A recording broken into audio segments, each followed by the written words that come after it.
ఈరోజు పార్టీ కార్యాలయంలో మా ప్రీతమ ముఖ్యమంత్రి వర్యులు శ్రీ నారా చంద్రబాబు నాయుడు గారి జన్మదిన వేడుకలను మా ఇన్ఛార్జ్ వర్యుల ఆధ్వర్యంలో, అలాగే బీజేపీ మాజీ జిల్లా అధ్యక్షుడు శశిభూషణ్ రెడ్డి గారి ఆధ్వర్యంలో ఘనంగా నిర్వహించినాము. కానీ ఈరోజు చంద్రబాబు నాయుడు గారు 75 వసంతాలు పూర్తి చేసుకొని 76 వసంతాలకి రేపు అడుగు పెడతాడు.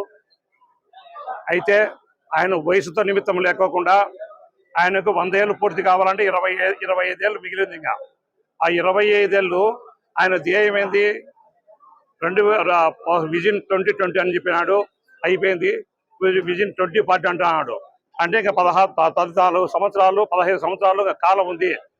అందుకు కాబట్టి విజన్ ఆయన అనుకున్న లక్ష్యం నెరవేరాలంటే ఆ భగవంతుడు, ఆ దేవదేవుడు ఆయనకు 2040 వరకు ఈ రాష్ట్రానికి ముఖ్యమంత్రులుగా ఉంటే ఈ రాష్ట్ర భవిష్యత్తు అంటే రాబోయే తరాలకు ఆయన 100 సంవత్సరాలు ఎవడు ఎట్లా పరిపాలించినా కూడా ఈ రాష్ట్రంలో ఉండే ప్రజలు సుఖశాంతులతో బతికేదానికి అవకాశం ఉంటుంది. కాబట్టి ఈ మా ముఖ్యమంత్రి వర్యులకు మా ఆ దేవదేవుడు ఈ రాష్ట్రానికి ఆరాధ్య దేవుడు అంటే శ్రీ వెంకటేశ్వర స్వామి ఆయురారోగ్యాలు అష్టైశ్వర్యాలు ఖచ్చితంగా పదవిలో ఉండేదానికి 2040 వరకు ఆయనకు అవకాశాలు ఇస్తాడని చెప్పి భావిస్తూ సెలవు.